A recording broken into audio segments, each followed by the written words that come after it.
more important than ever to promote more sustainable types of fishing. Weddings in general leave a huge carbon footprint. Our mantra is travel well, travel right.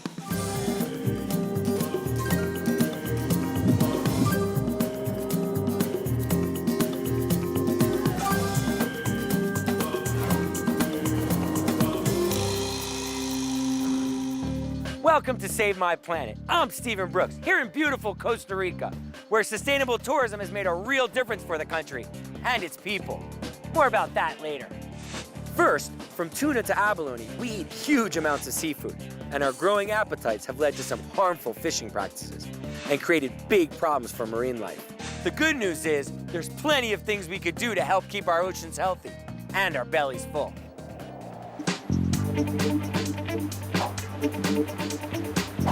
We cannot survive without a healthy ocean. The oceans provide the air we breathe, they regulate our climate and our weather, and they provide seafood and a healthy source of protein for billions of people throughout the world. The ocean is threatened now as never before. Overfishing is rampant and more stocks are now depleted than they ever have been. Since the 1950s, for example, we're eating 8 times the amount of seafood, which is essentially all being pulled out of the ocean or farmed.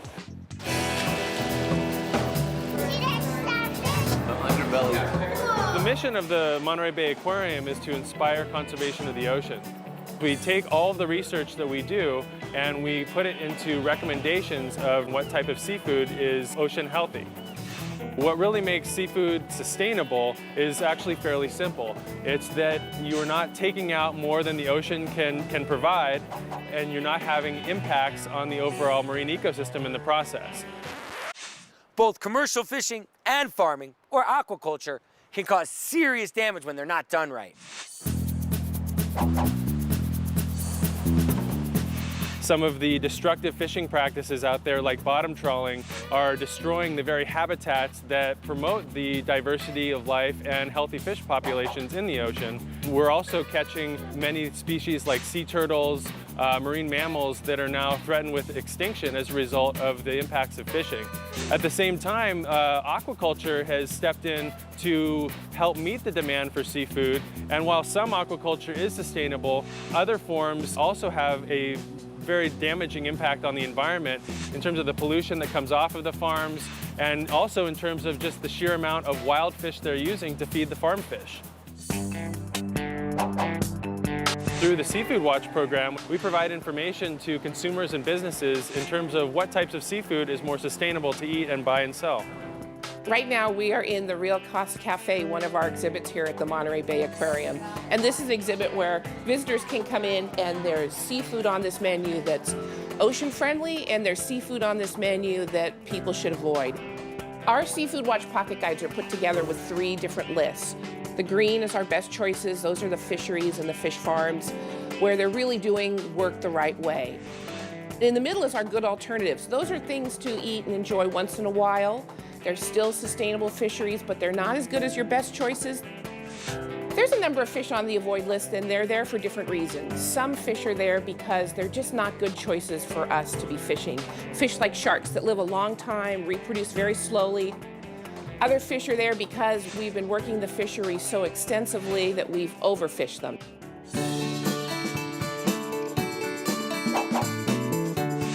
Now it's more important than ever for consumers to really vote with their pocketbooks and their dollars to promote more sustainable types of fishing. We work with almost 200 partners across the country to help educate and spread the word about sustainable seafood. One of our great local partners is the restaurant Passion Fish, where their entire menu is sustainable seafood. Sustainable seafood is seafood that is harvested in a manner that does not impact another species in the ocean, nor the environment around it. Ladies and gentlemen, the sturgeon, spot prawns. We're very lucky. We have about 7 active fishermen in the Monterey Bay Sanctuary that fish these spot prawns strictly with traps. So that makes it a very sustainable item. There's very little impact to the ocean environment and no bycatch whatsoever. Bycatch occurs when other sea life, like dolphins or turtles, are accidentally captured and killed. Business owners like Cindy are sending a strong message to the fishing industry. If you're not sustainable, we're not buying.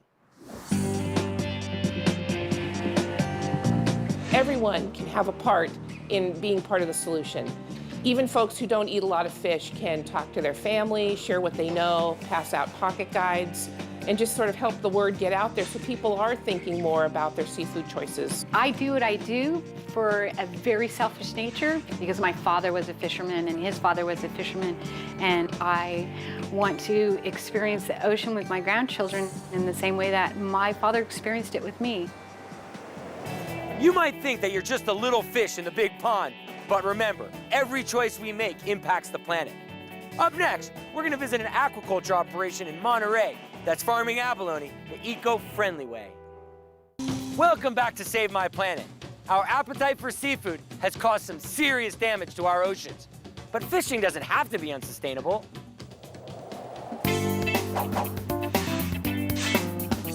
My name is Arthur Seavey, and we're on Monterey's Municipal Wharf number 2, right next to our abalone farm. Myself and my other partners have always made the decision to be a sustainable operation, and we feel strongly that environmental sustainability is directly tied to economic sustainability. In other words, if we harm the environment that our abalone rely on for their good health and for their good growth, then our business is not going to survive very long. Sustainable practices, especially in the ocean, are so important because there's such a connection between all of the ecosystems that we depend on. And Monterey is the geographic center of the red abalone population in California. It's a really good place for our abalone. By growing indigenous species, they avoid the risk of introducing foreign ones into the ecosystem. And by farming right there in the ocean, they let Mother Nature work her magic. All of our abalone cages are grown right here in the waters of the Monterey National Bay Marine Sanctuary. The actual tides and currents help to keep the water flow, and we don't need any sort of energy or pumps to keep the whole system running. Abalone is one of the most sustainable kinds of aquaculture, and that's because shellfish consume locally produced plants. That's what they eat. Kelp is the major component in their diet in the wild. And kelp grows naturally right there, so they don't have to ship in food from across the country. Plus, these guys harvest the kelp in a sustainable way. The way that we harvest it, we're only taking the fronds that are at the surface, and so the rest of the plant is left intact to continually grow. What we're doing is essentially similar to what the waves do. We're taking the canopy at the very top, and then the kelp regrows. Kelp is an important habitat for many marine animals, and so it's important to have a sufficient canopy in the environment for all the other animals and other users of the kelp forest that need that canopy. So we don't want to over-harvest it. Whenever you're looking at sustainable fishery, one of the litmus tests that they use is whether or not that farm can continue to operate year in and year out without really changing the environment. Because we're farming an indigenous species, we really have very little impact on the surrounding ecosystem. What's directly under our wharf isn't much different than what's a few hundred yards away from it. They do a really good job of making sure that they don't have the type of disease and pollution problems, and they're not really relying on catching wild fish out of the ocean. This, to us, is what we consider a best choice that we recommend consumers look for out there in the marketplace. If we can make good choices about the seafood that we buy and the seafood that we're allowed to produce, whether it's by fishing or by farming, then we can create jobs, produce quality seafood, and generally create happiness in coastal communities. The next time you sit down for a seafood meal, remember, what you order is what they'll catch. Up next, we're gonna meet a green wedding planner who's gonna show us how to have fun walking down the aisle but still only leave little carbon footprints. Welcome back to Save My Planet. Combining sustainability with an event as big as a wedding can be a real challenge. On average, a single wedding in the US produces about 500 pounds of trash. With more than 2 million of them a year, that adds up to a lot of waste. But there are plenty of options out there to help make your wedding as grand and memorable as possible while still keeping it sustainable. Hey, good to see you. come on in. Hey, Lisa. My name is Lisa Gordon. I'm a green wedding planner, and I help couples plan the most eco-friendly weddings that they possibly can. So you guys are 4.5 months out from your wedding, right? Yeah. The best thing I can do to help engage couples plan their green wedding is to give them information, to give them resources that they don't know about, and to help them just think outside of their usual thought patterns. It's about finding the way to do what you want to do in a way that makes sense, not just for you, but for everybody. And it's really cute, yeah. I really like that. The biggest contributor to the carbon footprint for a wedding is probably transportation, and that means not just your transportation around town, but your guests coming in from out of town. The second biggest thing is probably your location. That's right. Just think about all the energy that goes into lighting, heating, and cleaning a reception hall. But don't sweat it. There's plenty of event spaces out there that are keeping it green. Logan Square Kitchen is a building that was a vacant, blighted foreclosure in 2007, going to auction. My husband and I purchased it and joined the U.S. Green Building Council, renovated the building sustainably, and now we offer a beautiful private event space. We worked very hard to source materials and equipment from within 100 miles of our location, reducing our transportation footprint. That is something that people love just because they like to know that dollars are going to other small businesses in the local community and that dollars are being recycled in our local economy. Honor and keep him in sickness and in health. Wedding dresses are tricky. There are so many that are made out of synthetic materials that will never break down in a million lifetimes. One way to make a wedding dress like that more sustainable is to make sure that it gets another use. White Chicago is a designer wedding consignment store. You can think of bridal consignment as a way to recycle, restyle, and recoup. So you're recycling because you're buying a dress that was otherwise in a warehouse or, in someone's attic, under a bed, and then you can restyle it. You can really make it yours. We do a lot of different things. Add sleeves, take sleeves off, short and long, put different bustles in, and then after the wedding, you can sell it, recoup some of the money, and pass on the love, and best of all, recycle. Okay, we all know clothing can be recycled, but you can't serve your guests used food. So how do you cater an entire wedding and still be sustainable? If you want to have a low carbon footprint for the food you serve at your wedding, one way to do it is to have vegetarian food because meat contributes a lot of carbon to the atmosphere. I try to keep a whole list of vendors that I think do a good job on the eco front. There's a lot of reasons why our cakes are more green than the alternatives. In a traditional bakery, there's a lot of things that kind of go wrong. The equipment that they use is not energy efficient. There's just not a lot of care put into what happens to the earth when you make this cake. The way that we bake, we use all organic ingredients as much as we possibly can. If it's not certified organic, it's from a local farmer that we trust has never used pesticides but has not certified himself. There is a thought put into every single ingredient that we use. Also, to the very end, your cake gets delivered in a hybrid. So from start to finish, every effort of care gets put into it. Very cool. And what about the flowers? Well, flowers are easy because they're like food. You want them to be organic, you want them to be local. I always encourage my clients to use seasonal and locally grown flowers. By choosing a wedding date when things are going to be in season, you'll be able to have more locally grown food for your guests to eat and locally grown flowers as well. They not only don't have to travel as far, but they're fresher too. Oftentimes they're cut that morning and brought to market the same day, and it's often more affordable than imported product.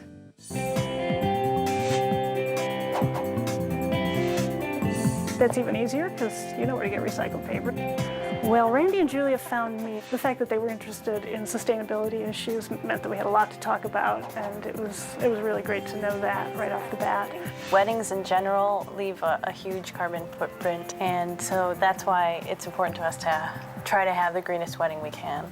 Going with a green wedding, I thought, well, we will have to compromise, we will have to do certain things, but it's been surprising because you can have the same quality of things that you're looking for, and at the same time, you can add special touches when you ask people for help. I feel like it's more intimate and unique. It's more us. Yeah.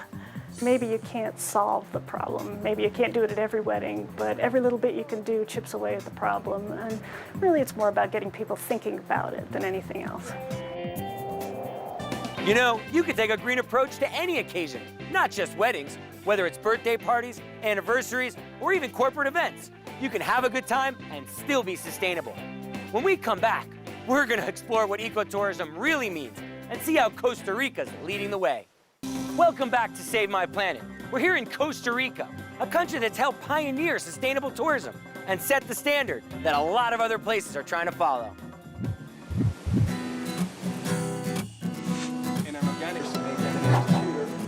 I'm here with Maria Ravella, who is the Director of Marketing of the Costa Rican Tourist Board, or the ICT. And Costa Rica's been an incredible leader for sustainable tourism for countries all over the world. Tell me, Maria, how did this get started? 10 years ago, the Costa Rica Tourist Board created a program called Certification for Sustainable Tourism. We call it CST.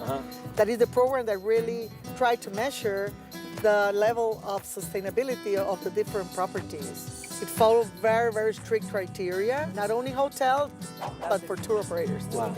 How do you rate the hotels? We have 4 pillars that we measure with different criteria. One of the pillars has to do with the way the hotel was built. The other one is energy consumption, waste management. The other one has to do with the clients, how the clients are involved with the program. And the fourth is socio-economical, all the things that has to do with the communities. So we really think that these properties and these hotels that has the CST are like a little sun in every community that really brighten up the whole community around them. I'm here with Jim Damalis, who's the General Manager of Green Teak Hotels. And tell me, Jim, what's Green Teak? Green Teak Hotels is a group of properties that focus on sustainable hospitality. So in the group is Sicamano, Villa Blanca, and Águila de Oso. So tell me, what kind of sustainable programs are you incorporating into the hotels? In each of our locations, we have a program. For instance, in Villa Blanca, we're working with Imbio, reaching out and sharing the information with our guests about the impact on moths in the cloud forest. Sicamano, which is in the Central Pacific. We've got a wildlife refuge, which is adjacent to the hotel, where we have full-time biologists that help us with the research and also share that information with our guests. I'm here with Hazel Blanco, who's the Sustainability Manager over at Swiss Travel, and we've been talking a lot about the CST certification for hotels, but I understand here we're talking about a travel and transportation service, right? Yes, correct. Obviously, transportation has its environmental costs. What are you doing to minimize that? Well, we start with measuring our consumption of gas in order to calculate our emissions, and then we can compensate and offset this footprint. So right now, there's a reforestation program. At the moment, we plant around 3,000 trees for a year. That's the amount that they have to plant every year just in order to offset their emissions. And also very small things like checking with itineraries. You know, you can reduce your emissions just by creating a very good route for the cars. That's really important, is every little thing we do, there's so many of us that it becomes really a big change and really helps save the planet.